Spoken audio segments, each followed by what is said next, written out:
Well, good evening, everyone, and welcome. And it's good to see you all. My name is Hon Go. I'm a senior student here at the Village Zendo. And like everyone says, and I'm going to say it, it is really great to see you. And I really mean it. What can I tell you? um, right now, here in New York, we are coming up into summer. And you wouldn't think of it today, but because it's kind of cool out, but the spring flowers have wilted and fallen to the ground, and the seeds have been scattered and are bursting into new life. As I walk through the neighborhood, I see maple trees popping up all over the place. If they were left alone, they would be the start of a small grove right here in front of someone's front yard. That would be kind of cool. I don't know. I could use a grove of maple trees. On Sunday, my wife and I went on our daily walk, going on our usual route that goes through a private community that we live next to. It's really beautiful. It's well taken care of. They have all kinds of flowers coming up. It's like going into a park. It's really quite a treat. We're lucky to live in this neighborhood. Anyway, it's a beautiful place to walk. There are oak trees and cherry trees lining the street. And as usual, we were chatting and just talking about this and that and the other thing, which we always do. We were caught up in a discussion about, again, who knows what. I half noticed a man standing in a driveway, and as we walked by, he said, "Good morning." And I was surprised, and immediately, because that just doesn't happen a whole lot, and immediately it brought me right back to the present moment, and I felt really a great sense of relief and happiness. And it was just so simple, just a greeting from someone, and I said, "Good morning." It really actually made my day. Last week we went to the Metropolitan Museum. We haven't been there or even much outside of our little area in Queens here for since COVID, really. And um, so we both still feel uncomfortable taking the subway, but we both find the Met to be a refuge. And it's a space that we feel peace and quiet and beauty. And we always come away feeling really refreshed and ready to take on another day. Right now, there's a really a great show going on. It's of paintings by a painter by the name of Winslow Homer. It's called Cross Currents. I've always admired his work, but to see so much of it in chronological order was really amazing and interesting. It really spans quite an amazing lifetime. He painted with deep understanding of life and death. He was an American painter. He was largely self-taught. He painted during the Civil War and into the early 1900s, an era of upheaval, not much different than our own. Homer was fundamentally changed by the experience of the Civil War, and he carried the after effects throughout his career. And especially, yeah, you just see it everywhere. It's his sense of life and how connected things are. It's again, I really like his work. What stood out to me in his about his work was his awareness of the inseparable from nature and life and death we are. In one painting called The Gale, a woman is bracing herself along the beach while a gale is raging, carrying a small frightened child on her back with waves crashing on the rocks. It's a depiction of the heroic strength of women against the elements. The way the painting was composed and painted, I felt as though the gale, the woman, and the child were one and inseparable. and in the very moment. He is able to give us a look at what moved him at a specific time and place. Another painting, The Bather. A young man is in the warm, calm waters of the Bahama. Um, Even though there are clouds in the sky, you get a sense of the hot sun and the joy of the moment and the movement. The exact opposite of the gale. Have you ever been in weather where you felt a part of the weather, fought an umbrella in the storm, and then gave up and let the rain just pour down on you? And actually, it's quite wonderful. It's a wonderful thing to feel. Or when I was doing construction work, I often worked without a shirt on and felt that hot sun beating down on my back. And me and the sun, we're pretty much one thing.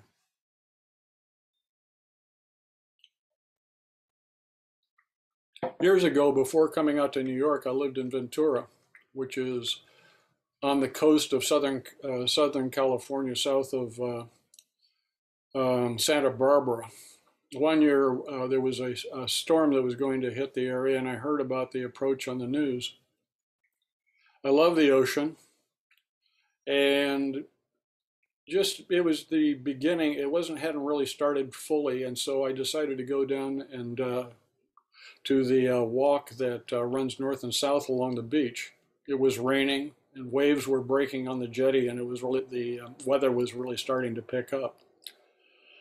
I just started to walk out onto the jetty to feel the force of it all. It was awesome, exhilarating, beautiful, and a bit frightening. I stood out there and got drenched, not taking any heed of the danger. I could have gotten washed out to sea with the right wave coming in. The next day, I went back down and I saw that the storm had eroded the sand 10 feet down. So the walk was 10 feet above the sand that had been level with it the night before. It was really quite a storm.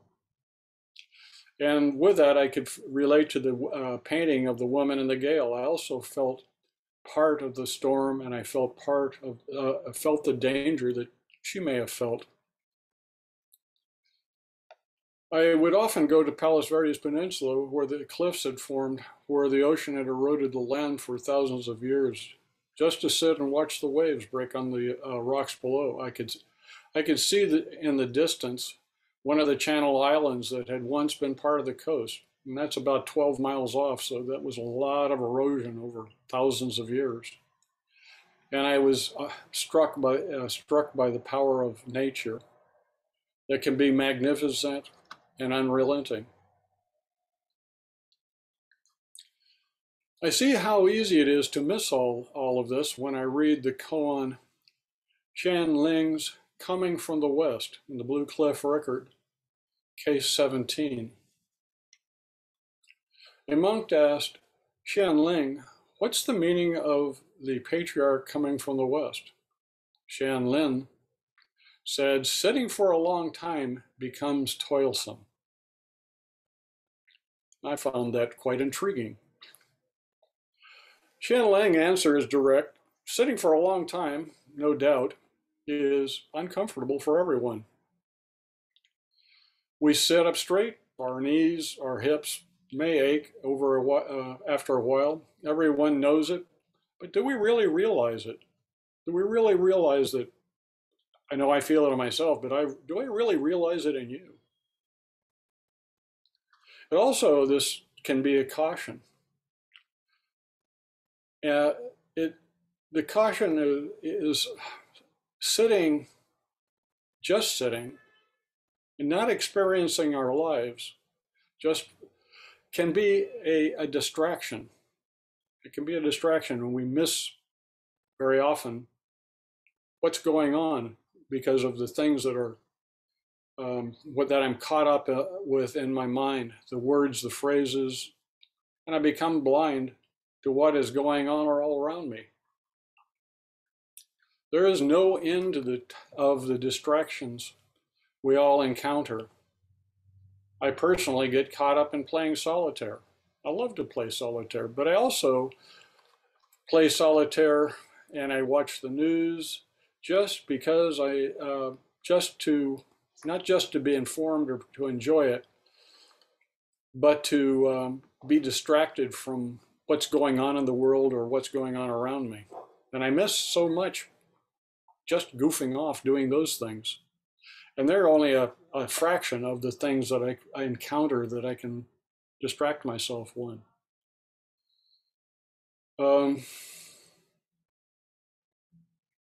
I can even do that with doing zazen or reading sutras or that type of thing, where I use it instead of for awakening. I use it as a means of separating myself, as not a way of not encountering things because, oh, I'm too busy to go out. I'm doing something important. And it's easy to get lost and not see that my formal study and living everyday life can get lost. And one or the other one becomes predominant. And it's really something. Everything is right here. Can we see it? Do we see what's right in front of our faces? How do we see the beauty of nature and life like Winslow Homer did? There is a verse that goes with this koan. 1, 2, 1,000, 10,000. Slip off the blinders. Unload the saddlebags. Turning to the left, turning to the right, following up behind. Tsuhu had to hit iron grindstone Lu. Everyone has blinders on and saddlebags full of preconceptions and ideas. There is so much beauty and tragedy in the world that we come in contact with, but do you or I really realize it?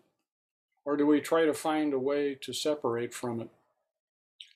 I'm certainly not without my baggage. More often than not, I have blinders on and my saddlebags are full to overflowing. My mind is full of yesterday and the future, right and wrong, and especially me, me, me. I miss the joy of being in the moment, experiencing just this. When I was at the exhibition, every picture was asking me to wake up and pay attention. Winslow Homer spoke to me from the past, to me right now, just as Shan does. Not in words, but in pictures.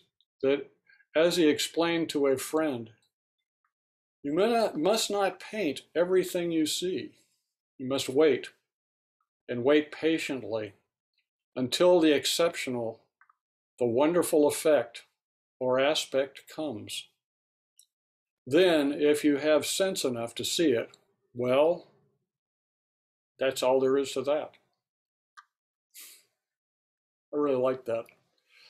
His paintings are about magnificent moments, injustice or peril, or the elements of nature. All are part of being alive, experiences that have moved him and he shares with us. The breaking of the waves on the rocks, rescues at sea, effects of the Civil War. The compositions often deal with people and nature, but not as adversaries, but as being part of each other. As we often do while visiting the Met, Linda and I went to another gallery, one that had paintings that were done about the same period, but done in Europe. By the way the paintings were composed, one of the paintings was composed, it looked like the people in the picture were not involved, but were just stuck into the landscape. There were people, and there was landscape, but there was no connection, no relationship. And apparently the painter missed that, wasn't really aware of it, wasn't waiting for that moment. He just had an idea and he stuck things together. When I walk down the street, I see people who have their heads buried in phones, so absorbed in their texting that they have little idea of what's going on around them. At times, I have to dodge them. I see babies and small children in strollers with devices that they're glued to, unaware, not wanting to explore, or even look at the sky, at least as far as I can tell. They are so young, and yet they are already given blinders to block out the natural beauty around them. I worry about how this will play into their lives in the future.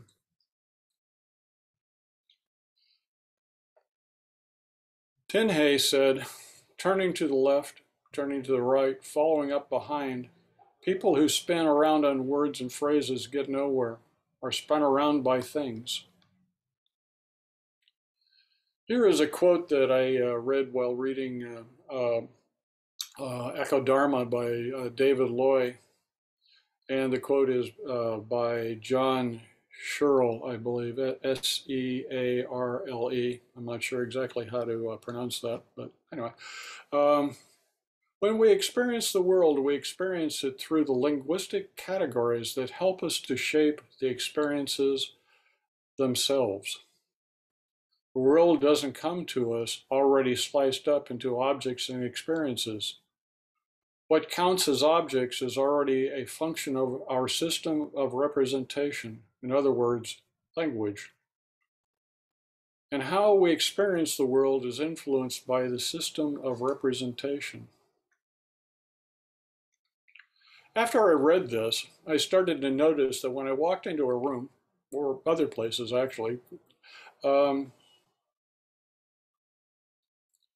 my surprise, at the moment I walked in, things were familiar. I may not have been in that room before, but there wasn't an unfamiliarity with what was there, not specifically.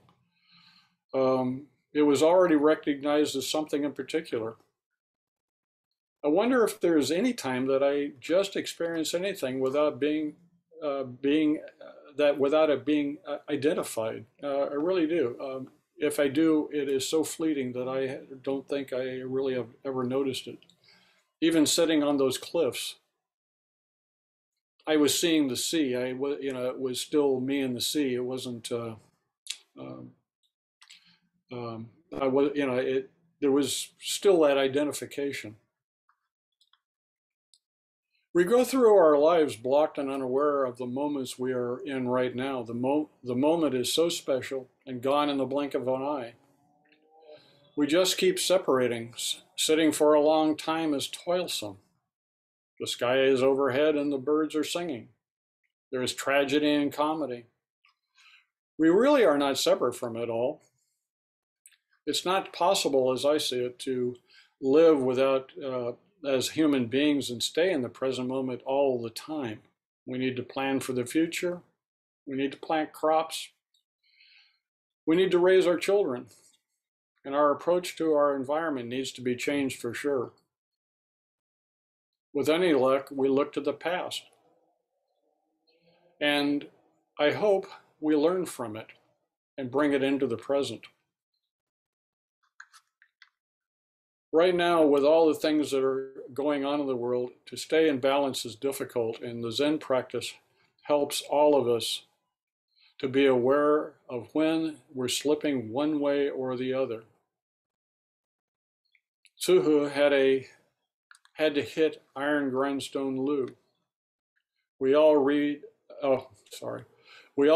a reminder at times, something that will jog us out of whatever is distracting us and bring us back to the present. For me, it was seeing Homer's paintings and this koan. But how does that fit together in my life, in your life?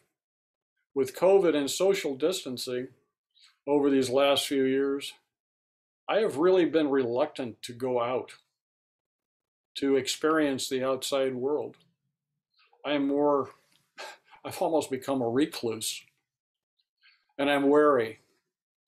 When I go out, I am also numb to almost everything except what I see as negative.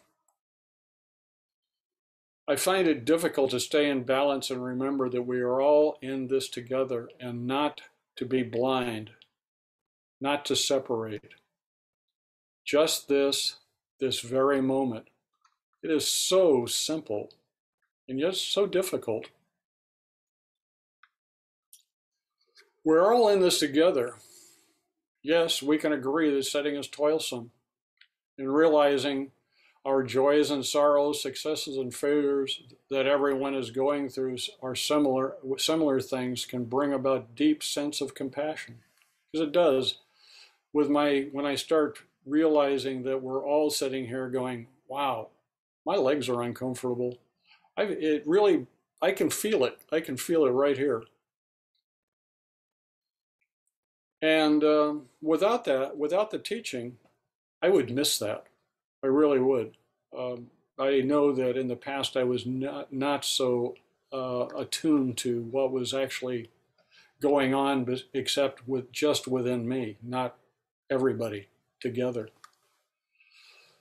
So I'm going to leave you with a short quote by Evelyn Underwood, an English Catholic writer and pacifist known for her numerous works on religion and spiritual practice. She says, "For lack of attention, a thousand forms of loveliness elude us every day." Thank you.